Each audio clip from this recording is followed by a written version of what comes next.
And so, hi everyone. Hi everyone. I'm Julie Keegan with Disability Rights New York and also the New York State Special Education Task Force. I'm very pleased to welcome all of you to the first in our 2026 Lunch and Learn series.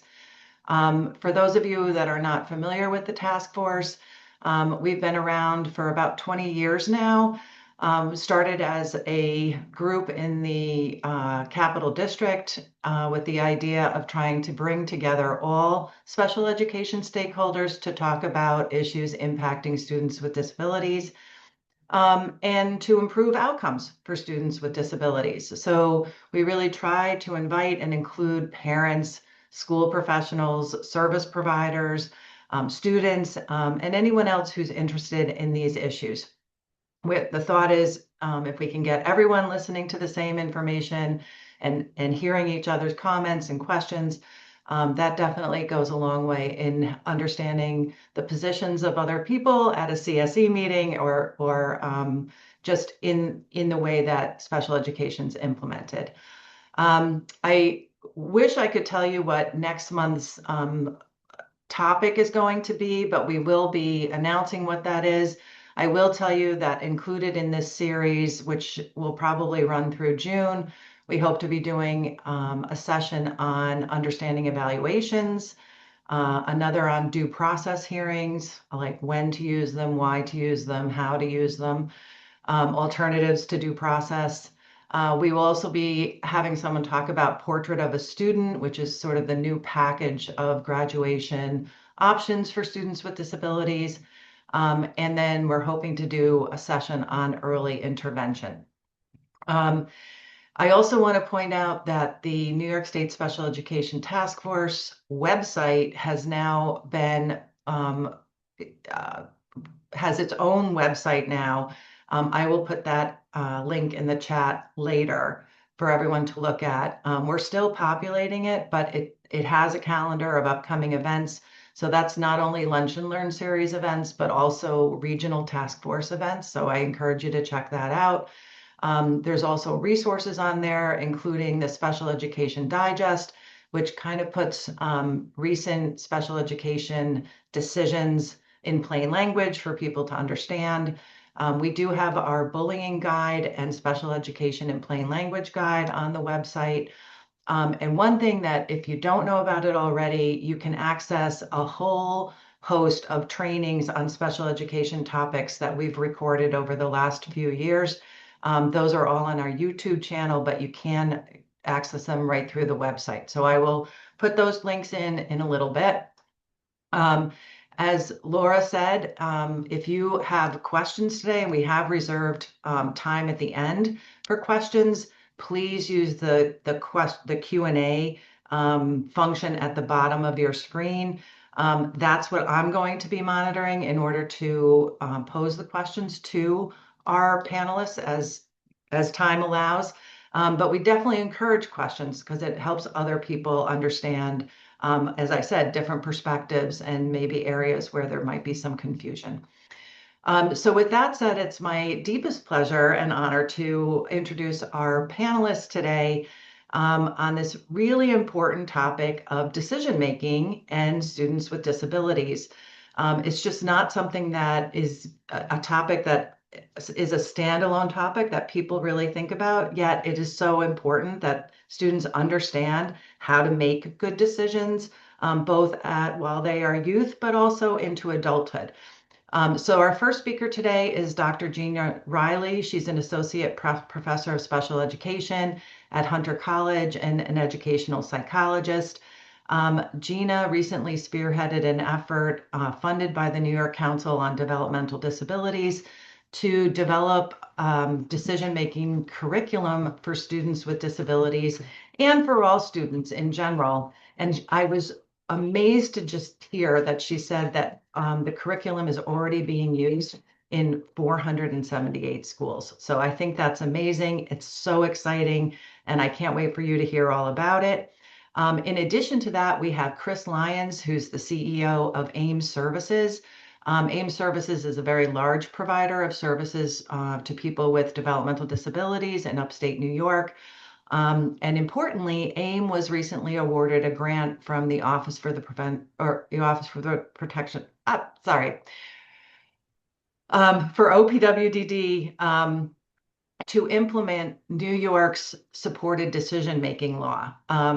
Many of you may know that in 2023, New York did pass a law giving supported decision-making agreements lawful authority with third parties like doctors, financial institutions, and other third parties. And the way that's going to roll out in New York was was came out in regulations that were introduced maybe 5 months ago, maybe a little bit less. But in any event, Chris has so many exciting things planned to roll out supported decision making in New York. And so he will be talking a lot about what that's going to look like. So I am going to be quiet now and turn it over to Gina Riley. And again, if you have any questions, please post them in the chat, in the Q&A. Thanks. Thank you, Julie. Hi, everyone. Good morning. I hope you're well. I hope you're warm. Um, I have a PowerPoint, so I am going to share my screen. I put our decision-making curriculum website on the chat so you can see it. But we are the Hunter School of Education. We have partnered with the New York State Council for Developmental Disabilities to create a decision-making curriculum for all students. I will say that we are in our fourth year now. We're so proud of the work that we've done, and we're so excited to talk about decision making. So, we know that one of the most important purposes of school is to give students the skills to be adults who make informed Number decisions. two. And we also know that schools sometimes don't provide those skills, right? And then it's hard to live in everyday life. So, our aim with the decision-making curriculum has always been to create curriculum that makes decision-making accessible to kids with intellectual and developmental disabilities, but also to all students. So, what we've done in our 3 years now is that we have prepared curriculum for each grade band and for bilingual students. The curriculum is free for use. It can be downloaded directly from our website for all schools. It is translated in Spanish, Chinese, and Bangla, with Russian and Yiddish translations coming. It is a 10 lesson curriculum. Schools can use it as they want. They use it for before and after school programs. They use it within specific subjects. They use it within advisory periods. And there are four curriculums. So there's an early childhood, a bilingual, and an adolescent curriculum. This curriculum also includes videos on decision making for students, which I hear are very popular, and schools have been using those decision making videos independently as well. So the nice thing is, as we launched this curriculum, right, we saw so many uses. So we have about 500 classrooms, over 500 now, using the curriculum, affecting 5,000 students. People are using it in their English classrooms. All of a sudden, people are using it in their economics classrooms, because now we're talking about financial curriculums. They're using it in their counseling groups. We have OTs and PTs using it. We have transition-based community college classes using it, as well as within preschool and childhood education programs. And so our website is newyorkstatedecisionmakingcurriculum.org. Again, it has been overutilized in 500 districts, 5,000 P12 students. We're so proud of those statistics. It's used throughout New York State as well as nationally and internationally. And again, people can just download the curriculum. They get access to the Google Drive, and we just want it used, right? We worked really hard on this curriculum, and we're so happy it's being used. So the curriculum itself uses universal design for learning guidelines. It's really play-based. It's really talking about social emotional learning first, and then diving deep into decision making. We also use translanguating in our bilingual curriculums. And so students are communicating both in English and their home language, talking about decision making. And I love this. If you look at the keys, we have color coded self assessments, right? Like, hey, I can make a thoughtful decision, or hey, I'm not ready to make a thoughtful decision yet. So we use translanguation within our decision making curriculum. We also talk a lot about a quick choice, right? And a more thoughtful decision.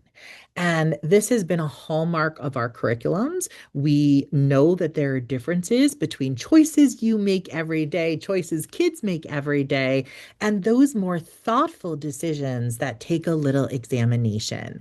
So we have created a model that's used in all schools now across New York State, and it's called the Guts, Pause, and Go model.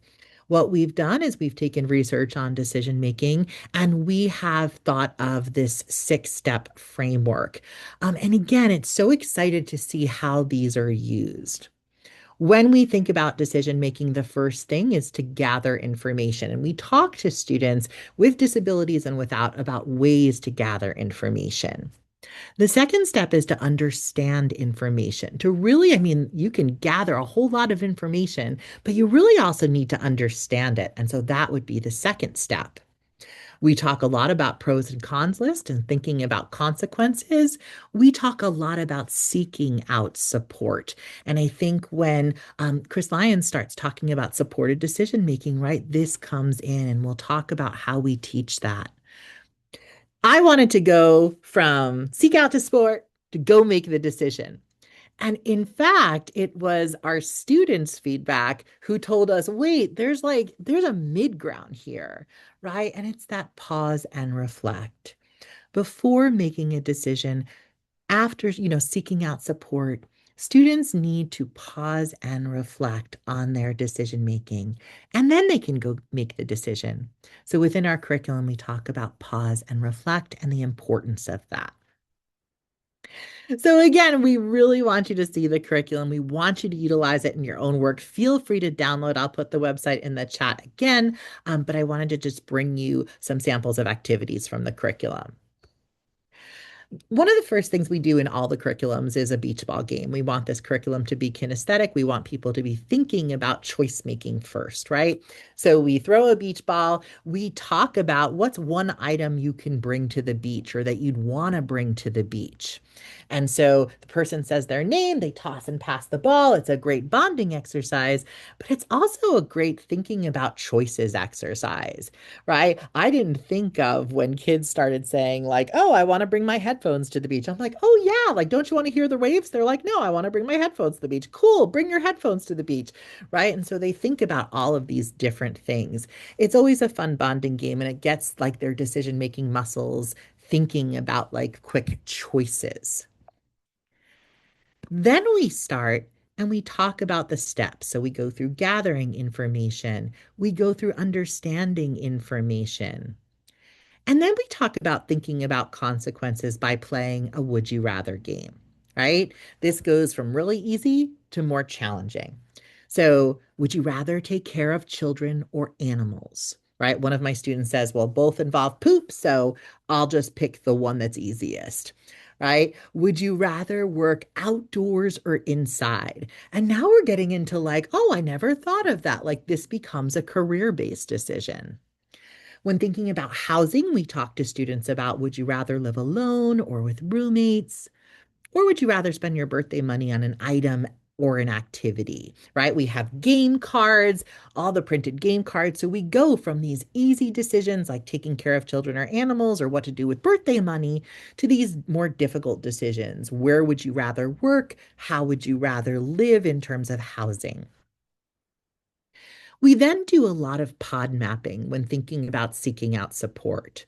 We love pod mapping in all grades. We really think about making mind maps, having them think about who supports them at home, who supports them at school. It may be the student or the kid next to them, it may be the nurse or the social worker. who supports them within the community. And then we have different ways of thinking about what aspects of community they have support in, they need support in. We even talk about things like when you want to laugh, who can support you, right? Like when you feel sad, who can support you. But a lot of times we're talking about work, we're talking about school, we're talking about healthcare and things like that. So that pod mapping is a really important exercise. I love the pause and reflect exercise for me, but also throughout the curriculum. If you go to schools that utilize our curriculum, right, we talk about the different ways one can pause and reflect before making a decision.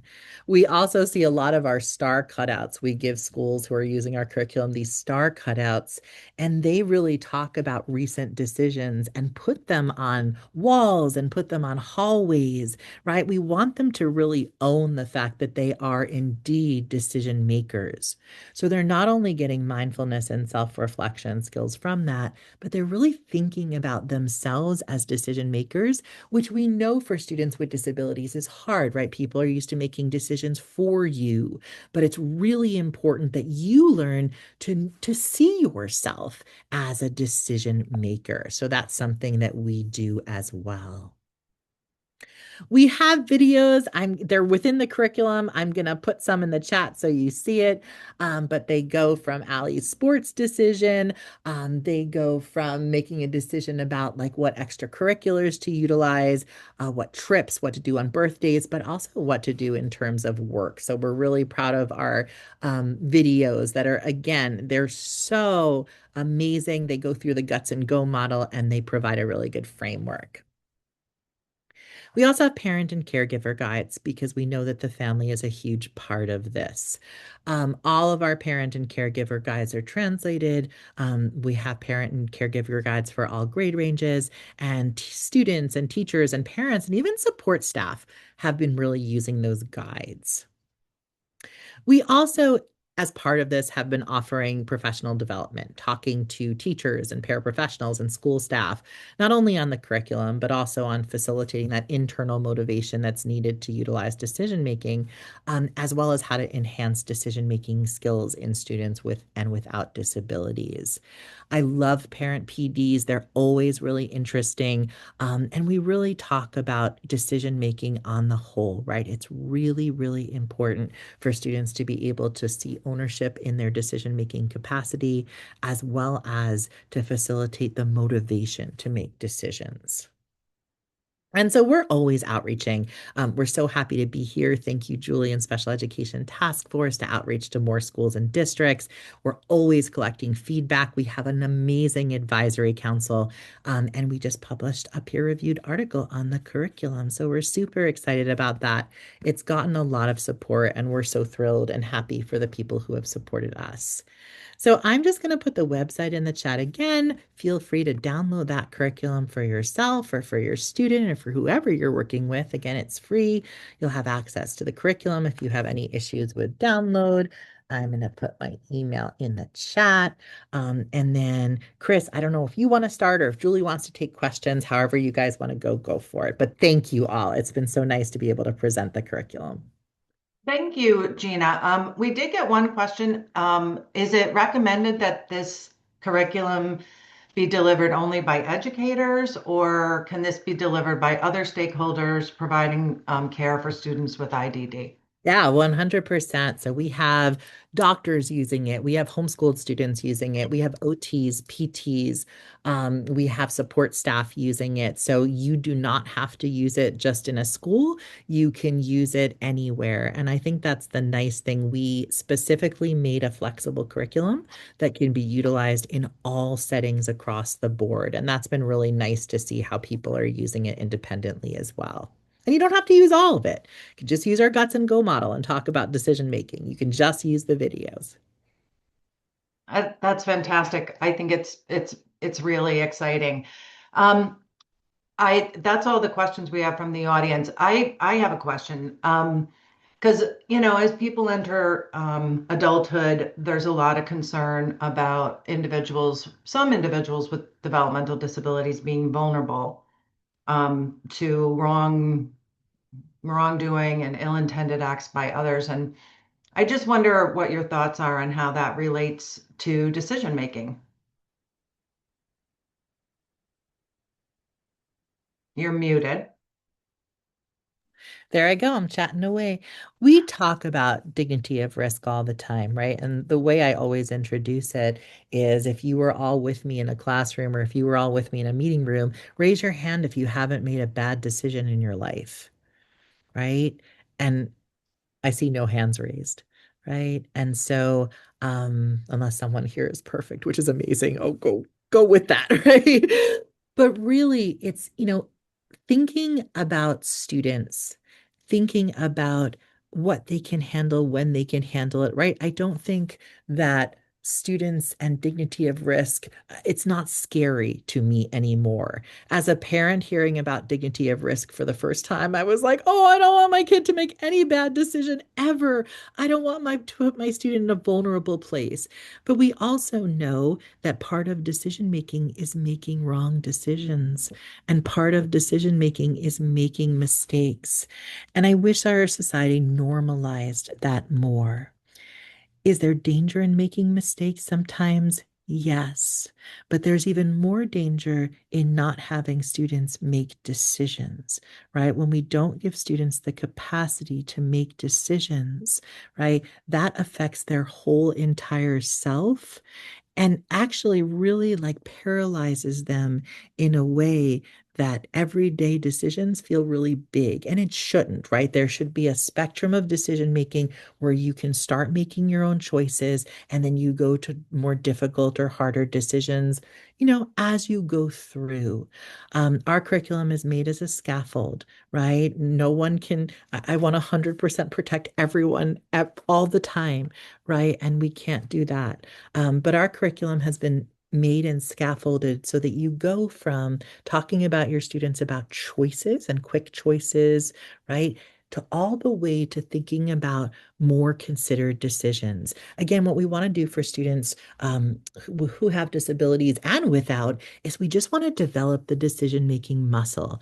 That we also want them to know that no one makes decisions alone, that there are always supports, right? We don't make decisions alone as adults, and kids don't make decisions alone either. And so that's where that seek out support comes in. That's where when Chris talks about supported decision making, that comes in. This is not an independent thing, right? This is a thing where people are surrounded by others who they really trust and love. It's fantastic. I just think this is so exciting. And that was a perfect, transition over to Chris to talk about supported decision making as an option for young adults and for people of all ages, actually. Your turn, Chris. Thanks, Julie.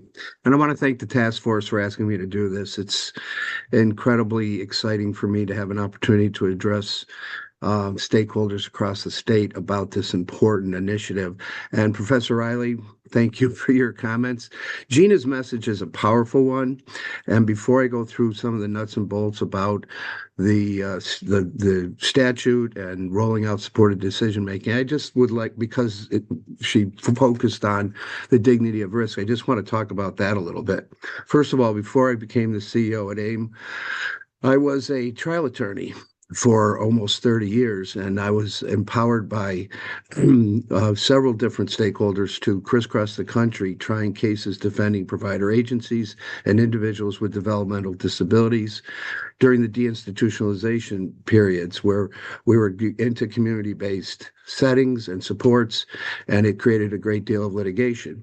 And the litigation was around the concern that Gina just emphasized, that people are they're worried about negative consequences when people make their own choices. And so, from a legal standpoint, I was able to establish precedent in almost every single jurisdiction in the United States saying that people have the right to risk. They have the opportunity to make mistakes because at the core of our human dignity is our ability to own our own successes, to have the natural consequences of our choices, to be human. And we can only do that if we're allowed to own our own failures. Now, that makes people concerned, and I understand that. I've been validating that for years. And 14 years at AIM, I talked to a lot of parents about this. and I can validate their worry. But the idea of supported decision making and having this be a paradigm shift that the whole world has a consciousness of people having agency over their decisions is one that I'm hoping allows parents to be more parents and less caregivers, that they can play that role of parent and creating agency in their children and their young adults to be able to properly make decisions with other supports will allow them to do that. So we're with you. We validate the concern, but we also recognize that we're going to open a lot of doors for people who haven't had the opportunity to impart meaning in their lives on their terms. And this curriculum, as powerful as it is, it's gonna build those skills, those decision-making muscles, so that better outcomes are down the road. And I do agree that it's more dangerous to not make decisions than it is to occasionally make a bad one. We all learn from our mistakes. We all have challenges. I got plenty. Ask my wife.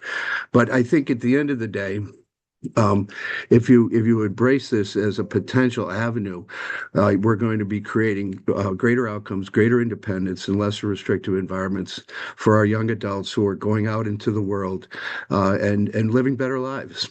So I'm gonna I also should mention that I did a lot of work with the New York State Bar Association and the committees involved in disabilities to study guardianship and the Surrogate Courts Procedure Act 17A. So I'm very familiar with that. Also was involved in the creation of the statute and the regulations I'm going to go through real quick right now. But we're honored. AIM Services is honored to be the agency that was awarded the contract by the state to administer the supported decision-making process throughout New York State. We've been doing it for a long time. We have decision makers at AIM. We have contracts. Um, and I want to give a nod to Hunter. The model is a powerful one. Judge Glenn and all the team at Hunter did an amazing job building the model I'm going to outline for you. We're going to scale it up and create capacity so that everyone has an opportunity to access the process and just like the curriculum, the supported decision-making process is very flexible.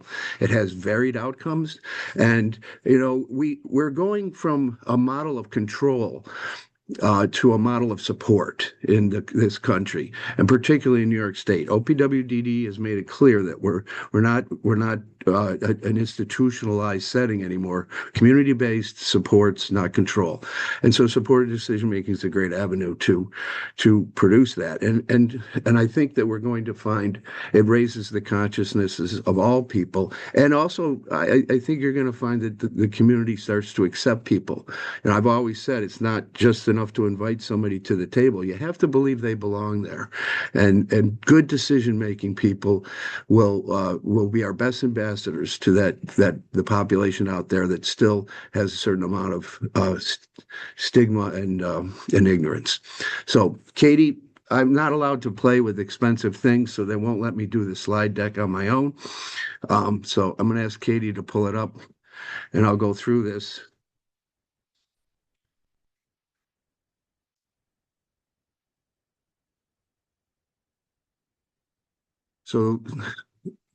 So this is supported decision making. Welcome. So it's under the mental hygiene law, Article 82, and it is an alternative to guardianship. It allows people to retain their rights. It allows them the dignity of risk, which I just pointed out. And I think that it will provide stronger assessment of valued outcomes and mitigating risk. Because if you have that, I think Gina called it the pause. I mean, as you pause, you're going to start to reflect on, how valued is the outcome that this decision pertains to, and what are the risks involved, and how can I mitigate those risks, and making the choices that the decision is designed to accomplish.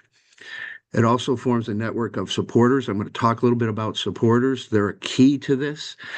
and everybody has human rights. I mean, the American with Disabilities Act has been around since the 1990s, and the Olmsted Supreme Court decision followed it, and the federal government has required that services support that the worldview people in the least restrictive environment, and supported decision making is going to be able to enhance that. So this is in line with federal mandates and where OPWDD is going.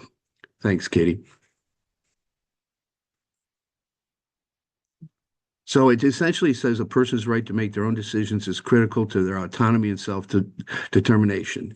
This act is designed to create a vehicle where third parties have to accept the legal viability of the decision maker, whether it's signing a lease. We just had people that we supported AIM that bought their own home this past summer. I was at their closing, and healthcare decisions, joining a country club, whatever. It requires third parties to recognize the written contract as giving the decision maker legal authority to make their own decisions, and third parties are bound by them in contract. Thanks, Katie. Okay, core beliefs. Everyone has a right to make decisions. When I first got married, I said to my wife, I'm the man and I'll make all the big decisions because that's what men do. And I said, you can make all the other decisions. And when a big one comes along, I'm going to be ready. Everyone receives support when making decisions. We all do. We all access knowledge, information, and advice. And everyone's entitled to learn from their decisions. We're the sum of the natural consequences of our choices. This is a powerful paradigm shift from the control model that we have to keep people from harm.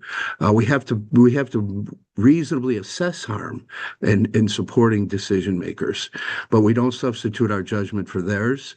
They have their own unique mosaic of personality, and they want to make their own decisions. And we start to see people as people when we ask them, what do they want to be competent at? Where do they want to live when they grow up? What do they want to do? What do they like? How do they express themselves? All of this process is tried to thoughtfully and in a common sense way support people's independence to the greatest possible capacity. Thanks, Katie. So we have been taking intake and referrals for decision makers. And if you go to the AIM website, you can just click on the supported decision making and it'll connect you with the process. We are very person-centered at AIM, meaning relationships are key. So this isn't a cold structural process. It's not bureaucratic. It's very customized. It's very personal. Our facilitators, and I'll go through that briefly, facilitators will work with decision makers to identify that group of people that will help them make decisions, called their supporters. But the idea is this has to have deep meaning. The authenticity of the process is key to its success. So we approach everyone in a unique, customized, genuine way. Thanks, Katie. Facilitators guide people using structural multi-phase process. So we have adopted Hunter's model because it's a great one. And each facilitator is paired with an experienced mentor. So the mentors are the people that do kind of what Gina's curriculum is designed to do: give life, give some kind of a sense to the process being rich, being robust, and having deliverables, having meaningful outcomes. So mentors work with facilitators about how best to provide a pathway for decision makers to do that, to, as you said, have that pause, and then have the learning process be more meaningful, more sustainable for potential decision makers. So the mentors help the facilitators. We have mentors here at AIM, and there are mentors at other stakeholders across the state that we will be working with as part of this process. And we already have started to attack the wait list during the transition from Hunter to AIM for those who want to be involved in this process. So we're set up and ready to roll. But the mentors help the facilitators. Facilitators work one-on-one with decision makers to identify supports that help them make decisions. Thanks, Katie. So phase one, exploration of decision making. There's Professor Riley's curriculum right there. Phase two, identify, educate supporters on the roles and responsibilities. Then created an agreement. So the agreement is a reflection of the decision maker's desire to customize what kind of decisions they want help with, who they want to help them with, how they want help. Is it an informational thing? The supports are not supposed to have value judgments. They're supposed to help the decision maker identify their own value, their own judgment, their own desire for agency, and but mitigate risk, create avenues of more informed decisions and more educated decisions, and then assist that person without substituting their judgment. And then, of course, once the contract's in place, the supports are supposed to continue their relationship with the decision maker where needed and when identified by the decision maker. Supports are not services. Supports are present on the decision maker's term to be there when desired. Thanks, Katie. So the agreement, it's a contract. It outlines the areas and types of supports determined by the person in a collaborative process. So it is unique and customized to the individual. It's flexible. It describes the process that the person will use in making decisions and when they'll identify and ask for help from their supports. It recognizes the person as an adult with the ability to make their own decisions, and supporters are not responsible for decisions made by the person. And it's a legal document under the statute. So I should have pointed out the supported decision makings for people 18 and older, but we are reaching out as part of this initiative to educate stakeholders in education, particularly the special ed world, that we'll be connecting and talking to people 16, 17, so that this isn't just flip a switch at 18 and then start this process. We want to engage people in the thoughtfulness of this process and the strength of it as an alternative to guardianship. Thanks, Katie. So there's three types of supported decision making. One is the informal, and we're doing that with everyone that we support in our legacy programs, our legacy supports, our traditional supports. We have a robust residential program, day supports, employment supports, you name it. And all of the people that we support, we're constantly involved in giving them agency over their lives and helping them make decisions, and then supporting and creating a pathway to those decisions.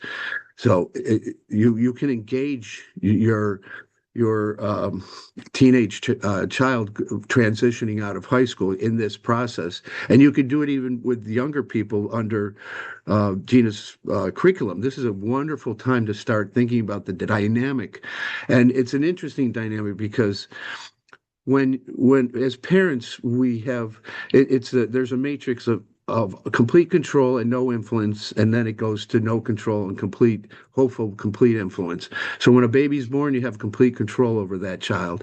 You can pick them up, put them down, but you have no influence over whether they cry or what they do. As your control diminishes, and we all know what that's about if you have a teenager, you hope your influence increases. So the decision-making process as an informal process to engage people with young adults who are trying to manage a ever increasing difficult world, that you have this kind of a connection between people that adults you've invested your children with, and you as a parent, to try to build those skills, those decision-making muscles, and create a relationship where the decision maker feels comfortable that they do have a say in where their lives are going, but they feel fully supported in that. So we're going to hope for some kind of informal engagement with everyone we possibly can. And then, of course, you can go through the formal process of supported decision making. And at various stages, we've had people that we've already engaged who've decided, I don't really need a written agreement. I love this process. I already have my supports. My life is, I think, is as independent as it possibly can be. And that's great. We'll be monitoring those. We'll be gathering data for that for the state and looking at whether we're meeting our objectives. What are the outcomes of informal engagement in this process? And perhaps most importantly, we're going to have formal facilitated supported decision making that ends in a written contract. And as a lawyer, I'm particularly interested in this because we often have the outside world treat people with developmental disabilities as a cautionary situation where they say you have to have guardianship or I don't trust you signing this. This makes it the law of the state of New York that you because you have your supports, you've gone through the process, you have the written agreement, you have the right to contract and engage the world just like everyone else. And I'm purposely not diving into guardianship, but it is so different than guardianship. A 17A guardianship gives complete control of the guardian over the individual for who guardianship is granted. This is almost the exact opposite. And we all know there are well-intended guardians out there that don't try to substitute their judgment. But if you're a person who has guardianship over you, whether you have a good guardian or a bad guardian, you really do not have legal agency over your life. And that resonates with young people who are trying to not just be in their communities, but of their community. And this allows them an opportunity to have complete legal control over their decisions. So I think the formal contracts are going to be crucial to really starting to allow people a pathway to greater independence. Thanks, Katie.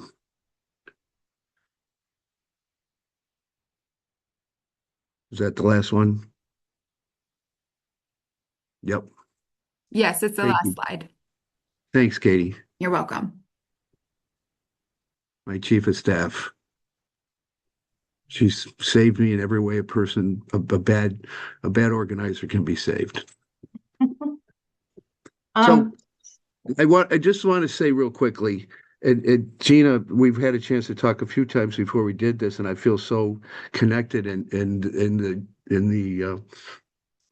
collaborative message we're giving.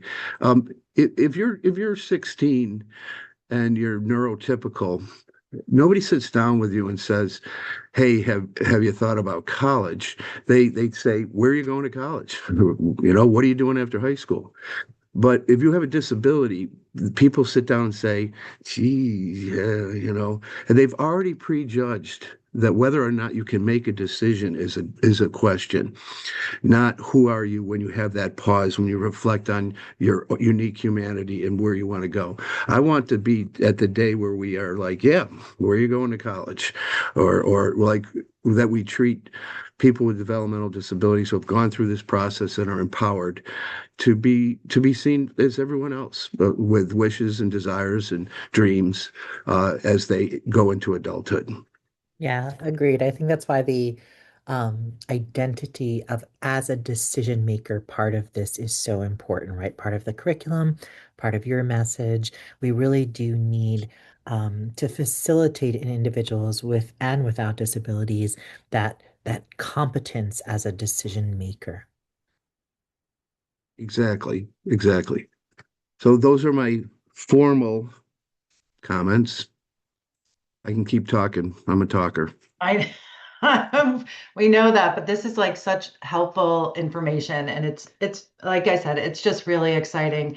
We do have a few questions, Chris, and I think some people joined at different times, so you may be repeating yourself a little bit, but does someone need to have OPWDD eligibility in order to access supported decision making through AIM?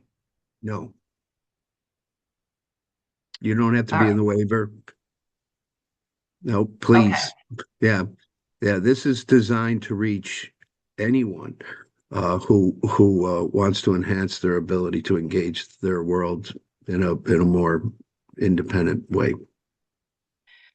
Is there a fee for service if you're not getting it through the waiver? Well, we're being paid by the state under contract to provide this service, but it's free to all participants.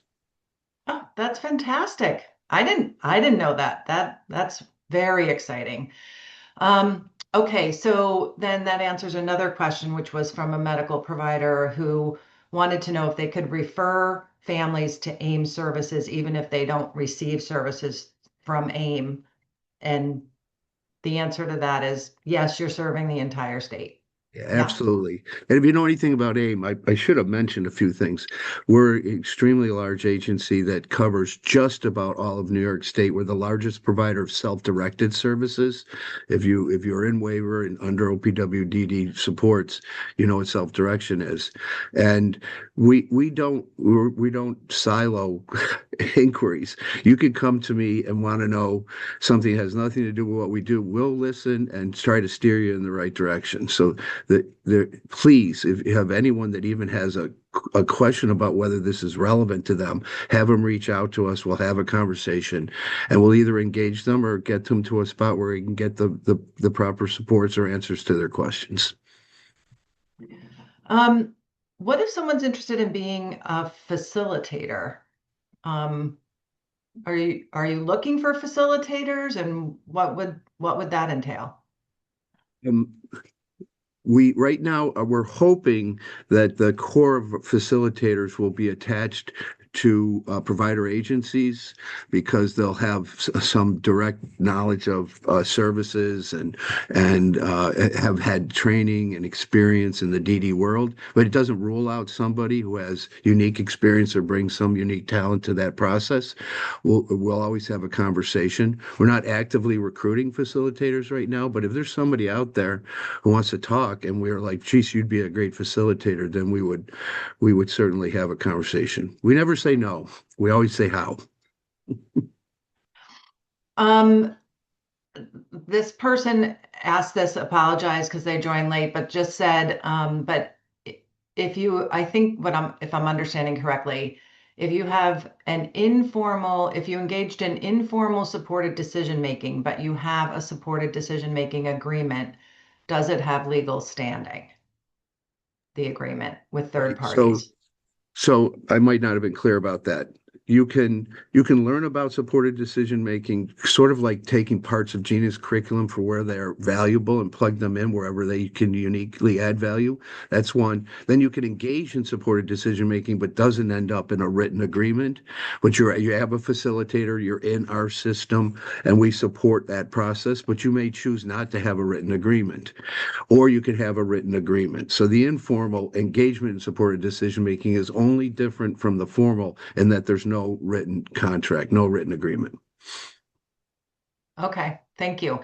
And is there an age limit for participation in supported decision making?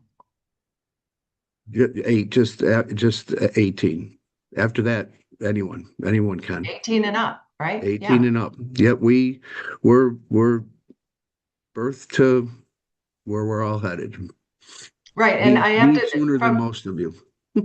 I'm putting on my Disability Rights New York hat on, but we have worked with a lot of people who are in their late 20s, 30s, 40s, and even older who have been under guardianship, who've had their guardianships removed, and have engaged in supported decision making as an alternative. And it's been such an incredible process for them and their families.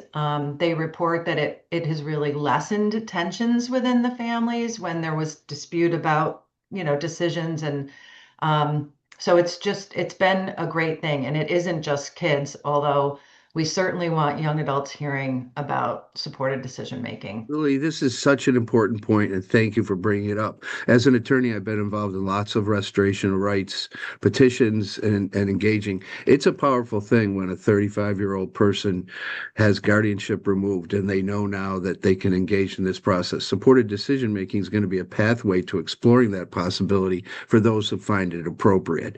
Yeah, but you can be, we support people that have early onset dementia that we're still going through this process with them to find any avenue informally where we can increase greater decision-making capacity and agency. You're never too old to have more freedom in your life and to enjoy your own choices. Great. Thank you, Chris. What does your wait list look like right now? That's top secret. I know you're in the process of putting this all together. We are. We have an incredible team.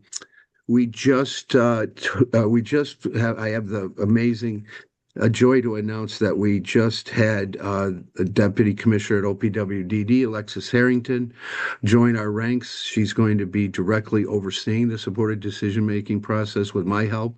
Her team has been working uh, endlessly for over a year while we went through this process of awarding the contract. So we're ready to hit the ground running.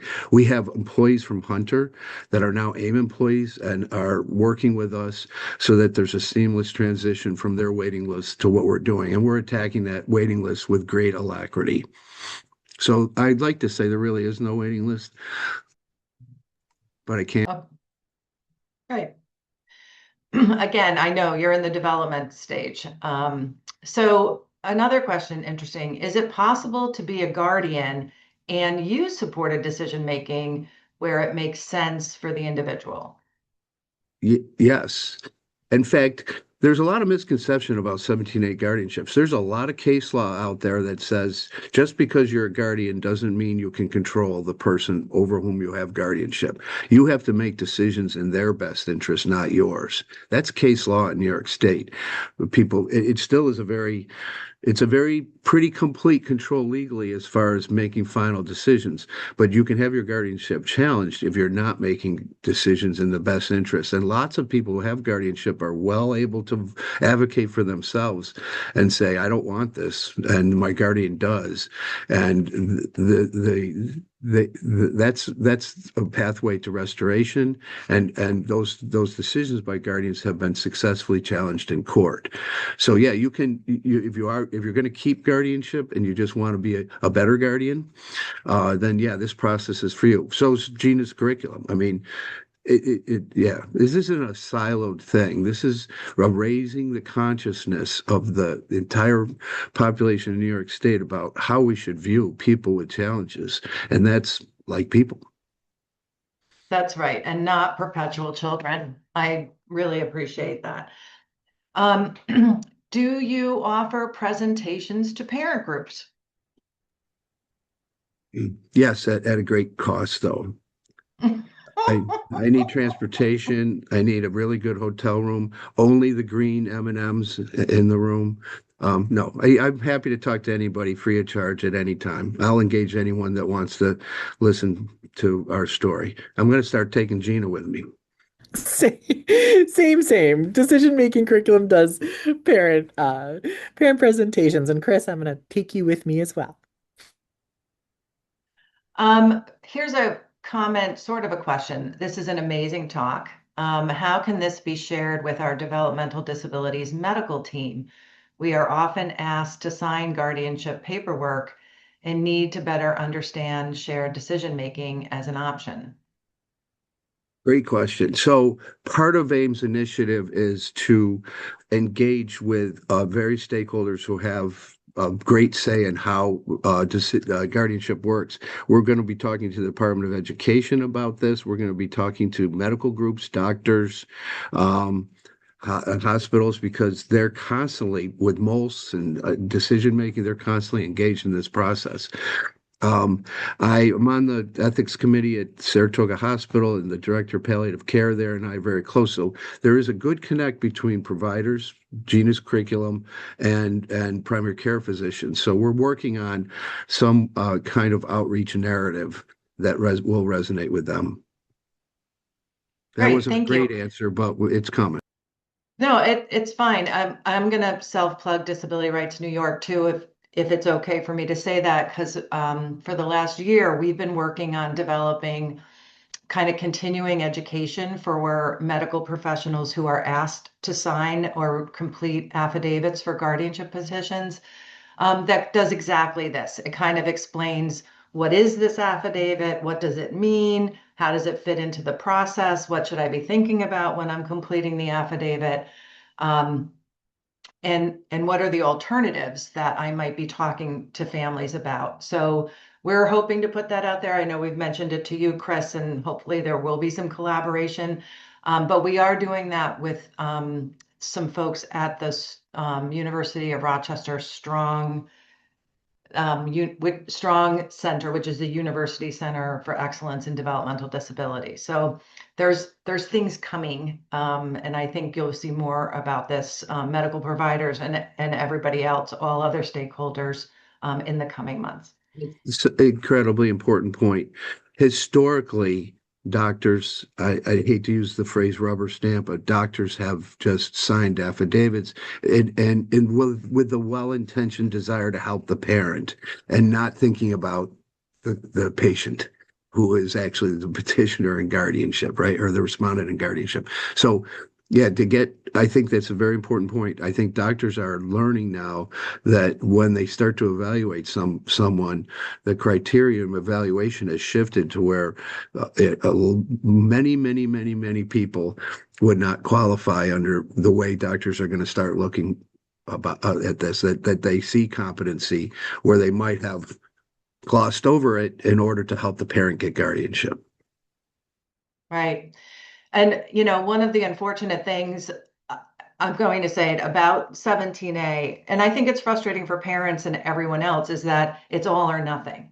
Like you lose all your decision-making rights, period. Even if you're able to make some decisions, but may need support or need substitute decision maker for others, it is an all or nothing. So that does put medical professionals in a tough spot, because if they feel that there's concerns in one area, then it's going to be applied across the board. So that's a bigger issue. There's another question here that I think could go to both of you. The question is, how do these things work for individuals who are nonverbal? Yeah, I can talk about this. So when we did our pilot of this curriculum, we mostly worked with nonverbal students and we worked through drawings and we worked through, I mean, there's so many ways people can communicate decision making, right? My expertise at first was students with severe disabilities. I communicate with students in whatever way their preferred communication modality is, right? We've used boards, we've used drawings, we have used kisses. One kiss meant yes, two kisses meant no, right? Like we have used all sorts of things. And so the decision-making curriculum works so well because everyone has preference. And there are multiple ways to utilize that preference, right? That's why I keep saying like this curriculum is rooted in universal design for learning, accessible for all, verbal, nonverbal. Young, right? Even old, right? The guts and go framework we use here at the college for decision making when we have to make decisions. So when I talk about inclusion and universal design, we truly mean for all when it comes to this curriculum. And then I'm going to bring it over to Chris. They say all behavior is communication, right? We support people that are technically nonverbal in the process. That's great. Thank you.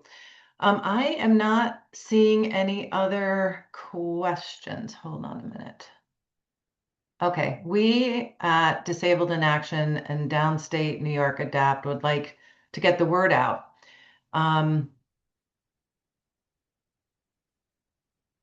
Emails, and there's the emails. So we'll copy that down, those emails down, and reach out with more information. I think I'm not quite